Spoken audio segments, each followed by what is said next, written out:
Second number पे question है इसी के आगे वाला, represent the following situations in the form of quadratic equation. ये जो सिचुएशन है यानी जो अब वर्ड प्रॉब्लम आ रहे हैं, इन वर्ड प्रॉब्लम को आपको क्वाड्रेटिक इक्वेशन फॉर्म पर लिखना है, यानी इक्वेशन बनाना है उसकी, ठीक है। और क्या है इसका, the area of first part है, the area of rectangular plot is 528 metre square and the length of the plot, जो कि मीटर में है, is 1 more than twice its breadth. We need to find the length and breadth of the plot. यहां पर सिर्फ और सिर्फ कह रहा है क्वाड्रेटिक इक्वेशन में इसको रिप्रेजेंट कर दो, सॉल्यूशन की बात नहीं कर रहा है ये, ठीक है ना। तो जरा हम देखते हैं यहां पर क्या कह रहा है, फिर से क्वेश्चन देख लेते हैं। रेक्टेंगुलर प्लॉट है, तो मान लीजिए कोई एक रेक्टेंगुलर प्लॉट ऐसा होगा, ये रेक्टेंगुलर प्लॉट है हमारा, ठीक है। इस रेक्टेंगुलर प्लॉट को, इसका जो एरिया दिया हुआ है, एरिया कितना है भाई, 528 मीटर स्क्वायर, 528 मीटर स्क्वायर, ठीक है भाई। अच्छा, अब इसमें कह रहा है जो लेंथ है, ये लेंथ है, मेरी बात ध्यान से समझना, length of the plot is, length is means है, लेंथ है क्या, 1 more, लेंथ जो है 1 more है, 1 more है, 1 more than twice its breadth। तो जो ब्रेथ होगी उससे, उसके दुगने से एक ज्यादा है भाई। इसने कहा है, फिर से समझ लो, the length of the plot is 1 more, length कितनी है, एक ज्यादा है ब्रेथ के दुगने से। तो भाई पहले ब्रेथ तो मालूम करें ना हम, तब तो उसका डबल करेंगे, उसमें से एक ऐड करेंगे ना, ठीक है, तभी तो लेंथ निकाल पाएंगे। तो हम सबसे पहले यहां पर क्या करते हैं, लेट ब्रेथ, BREATH, ब्रेथ जो हो जाएगा DTH, सॉरी, ठीक है ना, स्पेलिंग सही लिखी है मैंने, हाँ। Let breadth is equal to x, then length जो होगी वो क्या होगी भाई, लेंथ क्या कह रहा है, 1 more than twice its breadth, इसके दुगने से 1 more, यही तो बोला है उसने, नहीं आया समझ में भाई, उसने बोला है लेंथ कितनी है, twice, 1 more than twice its breadth, तो ट्वाइस 2x 1 more माने +1, तो ये ब्रेथ हो गई, ये लेंथ हो गई, ये लेंथ हो गई, ये ब्रेथ हो गई और ये लेंथ हो गया। तो जैसे ही रेक्टेंगल है, एरिया है, ब्रेथ है और लेंथ है, तो कॉन्सेप्ट क्या होगा, एरिया ऑफ रेक्टेंगल। और उसने बोला भी है, एरिया भी दिया हुआ है, जिसकी वैल्यू दी होती है तो एरिया की बात करते हैं। नाउ अकॉर्डिंग टू क्वेश्चन जो था हमारे पास, वो क्या है, अकॉर्डिंग टू क्वेश्चन, ठीक है, अकॉर्डिंग टू क्वेश्चन में क्या करना है, area of rectangular plot, area of rectangular plot, rectangular plot क्या होता है भाई, आपको मालूम है, L/B होता है, ठीक है ना, एरिया ऑफ रेक्टेंगल। रेक्टेंगल का एरिया कितना है, इस एरिया की वैल्यू कितनी है भाई, 528, यस और नो, ठीक है। लेंथ कितना भाई गिवन है आपके पास, 2x + 1, ब्रेथ कितना है आपके पास, x। ये बन गया आपका पीछे वाला कैलकुलेटिव मामला। इसका मल्टीप्लाई एक बार इसमें, इसका मल्टीप्लाई एक बार इधर लिख दो या उधर लिख दो, 3 × 5 कर दो या 5 × 3 कर दो, एक ही बात होती है। तो क्या करेंगे, ये क्या बन जाएगा, 2x² + x बनेगा या नहीं, ठीक है। इधर देखते जाइएगा, 528 इधर हुआ, अब इसको हम उस साइड ले जाएं तो यानी इधर 0 कर देंगे ऐसे, तो ये क्या बन जाएगा, 2x² + x और माइनस 528, इसको सीधा करके लिख लीजिए, 2x² + x - 528 is equal to 0, ठीक है। ये बात आई समझ में या नहीं। तो ये ax² + bx, b means 1x + c की वैल्यू -528। तो ये आपका रिप्रेजेंट मैंने किस फॉर्म पर कर दिया, क्वाड्रेटिक इक्वेशन के फॉर्म पर रिप्रेजेंट। और क्वेश्चन ने यही कहा था कि ये जो वर्ड प्रॉब्लम थी एरिया के रिस्पेक्ट में, इसको आप क्वाड्रेटिक फॉर्म या क्वाड्रेटिक इक्वेशन के फॉर्म पर आप राइट कर दिए, जो कि हमने कर दिया। तो this is the required answer, ठीक है, समझ गए नहीं। हाँ, क्वेश्चन नंबर 2 ही है और इसका सेकंड पार्ट है, क्या है, the product of 2 consecutive positive integer is 306। यहां पर एक वर्ड है consecutive positive integer. Consecutive means लगातार, जैसे 9 10, 10 11, 15 16, 100 101, ठीक है ना, 110 111, कॉन्जिक्यूटिव मीन्स ये हुआ। 2 3 यानी जैसे माने एक नंबर 4 है तो दूसरी 5, यही होती है कॉन्जिक्यूटिव। और पॉजिटिव इंटीजर, इंटीजर क्या होते हैं? अरे नंबर लाइन देखी है ना आपने, नंबर लाइन में होल नंबर होते हैं यानी नेचुरल नंबर, इस साइड नेगेटिव नंबर और बीच में 0। तो यही तो होते थे ना इंटीजर, पॉजिटिव इस तरफ नेगेटिव इस तरफ इंक्लूडिंग 0। और 0 क्या होता था? ना ही पॉजिटिव होता था ना ही नेगेटिव होता था, यही पढ़े ना इंटीजर्स। ठीक, तो कह रहा है पॉजिटिव नंबर्स है, ये पॉजिटिव इंटीजर्स है। कौन? कॉन्जिक्यूटिव है। कॉन्जिक्यूटिव मींस लगातार जो नंबर दो हैं ऐसी, जैसे मान लो मैंने कहा एक है 4 तो दूसरी क्या होगी 5। अब 4 से 5 कैसे आई? अगर मैंने कहा एक x है तो दूसरी क्या होगी, उसमें से 1 ऐड हो रहा होगा ना, 4 के बाद 5 आएगा, समझे या नहीं? तो क्या होगा? कॉन्जिक्यूटिव पॉजिटिव इंटीजर का मीन क्या हुआ? कॉन्जिक्यूटिव मींस जो अगर एक नंबर कोई सी भी है उसमें एक जब जोड़ देंगे तभी तो आगे वाली आ रही होगी। तो अगर मैंने कहा एक x है तो दूसरी क्या होगी? x + 1। 3 कॉन्जिक्यूटिव है तो एक x, एक x + 1, एक x + 2। क्यों? क्योंकि एक 4, 5 और 6, 4 में 2 जोड़ोगे तभी तो आ रहा होगा 6। तो x, x + 1, x + 2, 3 consecutive. 4 consecutive x, x + 1, x + 2, x + 3। समझ में आया? ऐसे क्वेश्चंस आते हैं एग्जाम में। और इसमें कहेगा कि फाइंड करिए, यहां पर तो केवल आपको इक्वेशन बनाने के बाद छोड़ देना है। समझ में आ रही बात या नहीं? और बाकी के जो दूसरे टाइप के जो क्वेश्चन, अभी क्वाड्रेटिक इक्वेशन वगैरह जो पढ़ रहे हैं, इसके अलावा भी जो इसका जो अभी आगे एक्सरसाइज में ऐसे क्वेश्चंस आपको मिलेंगे जिसमें आपको जो आपको रूट्स यानी x की वैल्यूज जो होगी वो भी फाइंड करना होगी। ठीक है ना? नंबर्स फाइंड कराएगा कॉन्जिक्यूटिव वाले कौन से हैं। ठीक, तो जरा हम इसके सॉल्यूशन पे हम आएंगे, अपने काम पे ध्यान देते हैं। तो सीधा क्या करना है, लेट 2 कॉन्जिक्यूटिव पॉजिटिव ऐसे लिख लिया करो, इंटीजर्स कौन से होंगे? r, एक x ले लो और एक उसके आगे वाला ले लो, है ना? बस फिर इसके बाद क्या कह रहा है? अकॉर्डिंग टू क्वेश्चन, क्वेश्चन के अनुसार, क्वेश्चन के अकॉर्डिंग क्या है? द प्रोडक्ट ऑफ दो पॉजिटिव कॉन्जिक्यूटिव पॉजिटिव इंटीजर, यानी इन दोनों का प्रोडक्ट, प्रोडक्ट माने प्रोडक्ट मींस मल्टीप्लाई। प्रोडक्ट क्या है? जो मल्टीप्लाई करने के बाद जो आता है, विच इज 306, यही तो है ना प्रोडक्ट।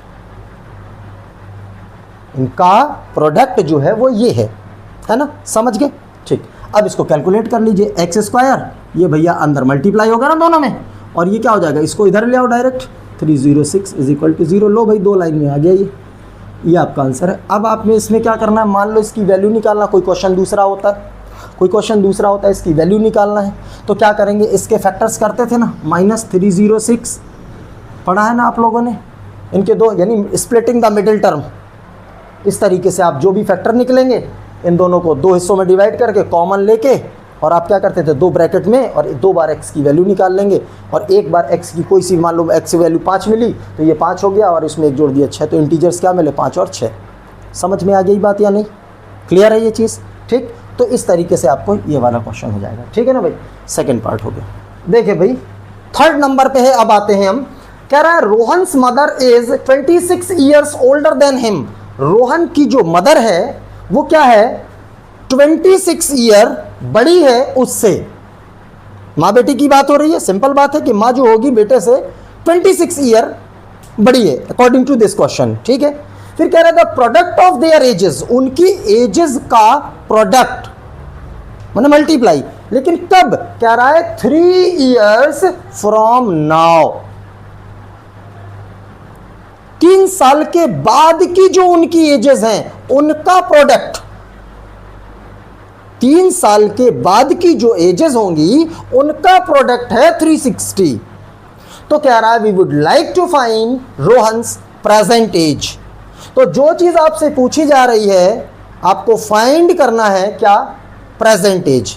ठीक है ना? यहां पर फाइंड नहीं करना है, ये आपको फाइंड क्या बोलेंगे इसको? We would like to find the Rohan's present age, यानी ये हम इस चीज को हम फाइंड करना पसंद करेंगे। यही हुआ ना इसका ट्रांसलेशन। ठीक है, तो मैंने आपको फाइंड नहीं करना है, लेकिन ठीक है आगे सॉल्व मिल जाएगा, सॉल्यूशन मिल जाएगा तो हम फाइंड कर भी सकते हैं। ठीक है ना? तो क्योंकि क्वेश्चन ने कहा कि केवल आप इसका इक्वेशन फॉर्म बना दो। कभी भी एज वाले जो क्वेश्चंस होते हैं, पिछले वीडियोस में भी मैंने बताया, चैप्टर 3 में भी बताया है, एज वाले जो क्वेश्चंस होते हैं उसमें हम स्टार्ट कहाँ से करते हैं, लेट प्रेजेंट एज से हम लेट करते हैं। तो क्या करेंगे, लेट क्या कौन सी किसकी है, जो आपको पूछा है रोहन्स प्रेजेंट एज, तो क्या करेंगे, रोहन्स प्रेजेंट एज, वो क्या हो जाएगी भाई, एक्स ईयर्स, ईयर्स की बात करेंगे। ठीक, अब दूसरा कैरेक्टर कौन सा, किसके प्रेजेंटेज की मैंने बताया हुआ है पिछले वीडियो में, किसके प्रेजेंटेज की, जो इसके कैरेक्टर होंगे। यहां पर कौन है, माँ बेटे हैं दो कैरेक्टर, ठीक है ना।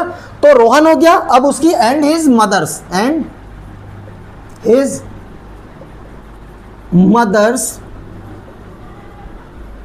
प्रेजेंट एज, मदर की प्रेजेंट एज क्या है, जरा ध्यान से देखें। उसने कहा है ना, रोहन की मदर जो है 26 ईयर ओल्डर देन हिम, इससे 26 साल बड़ी है।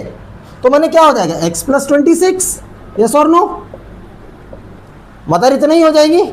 और फिर कह रहा है द प्रोडक्ट, अब इनका प्रोडक्ट नहीं बात करना है, कह रहा है the product of their edges, उनकी एजेस का प्रोडक्ट, लेकिन कब, 3 ईयर्स फ्रॉम नाउ, अब से 3 साल के बाद। तो वही बात होगी ना, आफ्टर और बिफोर, दो कंडीशन, लेकिन यहां पर क्या है, एक कंडीशन पे बात कर रहा है। तो क्या कर रहा है, 3 ईयर्स फ्रॉम नाउ, क्या बोलेंगे हम, 3 ईयर्स फ्रॉम नाउ, 3 साल के बाद, अब से 3 साल के बाद। तो भाई पहले इनकी एजेस का भी तो पता करो कि 3 साल के बाद थी कितने की, हो कितने की गई है, दोनों माँ बेटे 3 साल के बाद कितने के हो जाएंगे। आज वो इतने इतने ईयर के हैं, तो 3 साल के बाद कितने होंगे, यानी 3 साल के बाद का मतलब क्या बताया मैंने, प्लस, पिछले वीडियो में बात की ना मैंने इसमें, यानी आज अगर कोई बच्चा 10 ईयर का है तो 3 साल के बाद 13 का हो जाएगा। कोई अगर मदर 40 की है तो वो 43 की हो जाएगी। तो भाई वही चीज है, 3 ईयर्स फ्रॉम नाउ, तो रोहन्स एज, रोहन की एज क्या हो गई भाई, एक्स थी पहले, तो ये क्या बन गई, x प्लस 3 ईयर्स बन गई, ठीक है ना। And his mother's age, and his mother's age, mother की एज क्या हो गई, आज वो x प्लस 26 की थी, अब इसने क्या किया, 3 साल और जोड़े 3 साल के बाद, यानी क्या बन गई ये, x प्लस 29। बोलो ठीक है, समझ में आई बात या नहीं। अब बेटा इतने ईयर का हो गया 3 साल के बाद, और माँ 3 साल के बाद इतने ईयर की हो गई। तो क्या कह रहा है, तब उनकी एजेस का प्रोडक्ट है। तो अकॉर्डिंग टू क्वेश्चन, तो क्या होगा, उनकी एजेस का प्रोडक्ट, कौन सी एज, ये वाली जो एज है, तो क्या हो जाएगा, x प्लस 3 और x plus 29 is equal to 360, यही क्वेश्चन ने बोला हुआ था। अब क्या करना है, इसका मल्टीप्लाई, इस दोनों ब्रैकेट में, अभी ऐसे कैलकुलेटिव क्वेश्चंस किए फर्स्ट पार्ट वाले, फर्स्ट क्वेश्चन में सारे पार्ट्स, इसको इस तरीके से करेंगे, ठीक है। तो एक स्टेप काट दें और फिर बाकी वहां पर करते हैं। तो क्या होगा भाई, x प्लस 29, ठीक है, और दूसरा क्या है, plus 3x plus 29 is equal to 360।